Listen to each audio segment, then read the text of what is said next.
আজ আমি চিকেনের অন্যরকম একটা রেসিপি আপনাদের সঙ্গে শেয়ার করছি। রেসিপিটা আশা করি আপনাদের ভালো লাগবে। ভালো লাগলে প্লিজ লাইক, কমেন্ট আর শেয়ার করে দেবেন। আর নতুন বন্ধুরা আমার চ্যানেলটি সাবস্ক্রাইব করে পাশে থাকা বেল আইকনটা প্রেস করে অল করে দেবেন। তাহলে চলুন একটা অন্যরকম চাটনি আর চিকেনের রেসিপি আপনাদের সঙ্গে আজ আমি শেয়ার করছি। আমি প্রথমে বানাবো মটরশুঁটির চাটনি। মটরশুঁটিকে সেদ্ধ করে নিয়েছি। এক মুঠো মটরশুঁটি সেদ্ধ করে নিয়ে তারপর জল থেকে ছেঁকে ঠান্ডা করে নিলাম। আর আমি 1 কাপ চিকেন নিয়ে নিয়েছি, চিকেনের পেস্ট নিয়েছি 1 কাপ।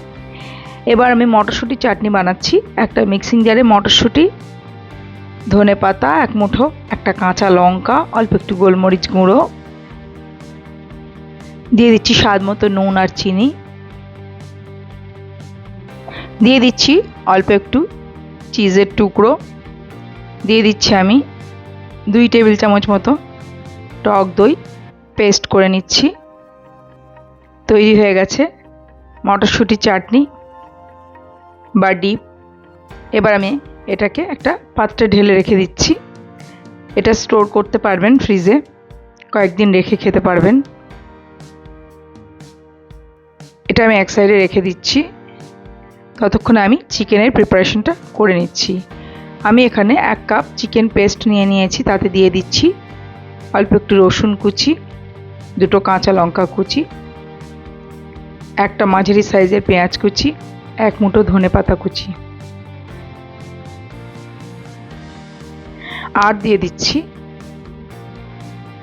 স্বাদ মতো নুন, অল্প একটু গোলমরিচ গুঁড়ো দিয়ে ভালোভাবে মেখে নিচ্ছি। বেশ ভালোভাবে সব কিছু একসাথে মেখে নিলাম। এবার আমি 2টো কাপ নিয়ে নিয়েছি কাঁচের। এবার আমি কাপ দুটোতে একটু বাটার লাগিয়ে নিলাম, যাতে স্টিম করার পর চিকেনটা ভালোভাবে উঠে আসে। তারপর আমি এতে অর্ধেক অর্ধেক চিকেন দিয়ে দিলাম।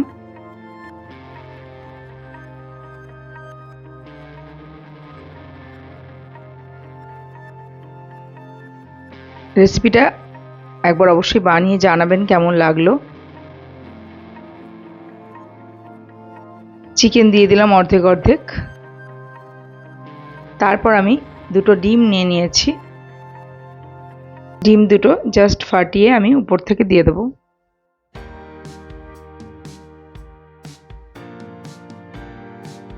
একটা একটা করে ডিম দিয়ে দিলাম প্রত্যেকটা কাপে।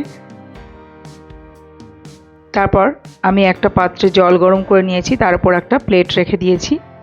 তারপর আমি কাঁচের কাপ 2টো দিয়ে 12 মিনিট মতো স্টিম করে নেব মিডিয়াম ফ্লেমে। ঢেকে দিলাম 12 মিনিটের জন্য। 12 মিনিট পর আঁচটা বন্ধ করে দিলাম। একটু ঠান্ডা হলে বের করে নিলাম।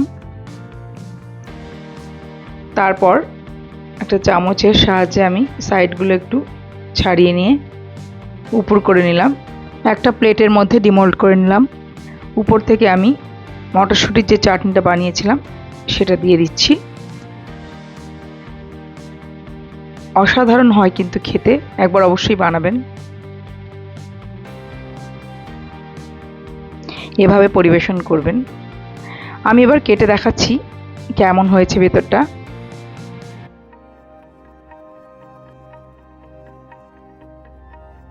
দেখুন কত সুন্দর দেখতে হয়েছে, খেতেও কিন্তু ভালো হয়েছিল। অনেক ধন্যবাদ পুরো ভিডিওটা দেখার জন্য। ভালো থাকবেন। আমি আবার হাজির হয়ে যাব অন্য একটি রেসিপি নিয়ে। নমস্কার।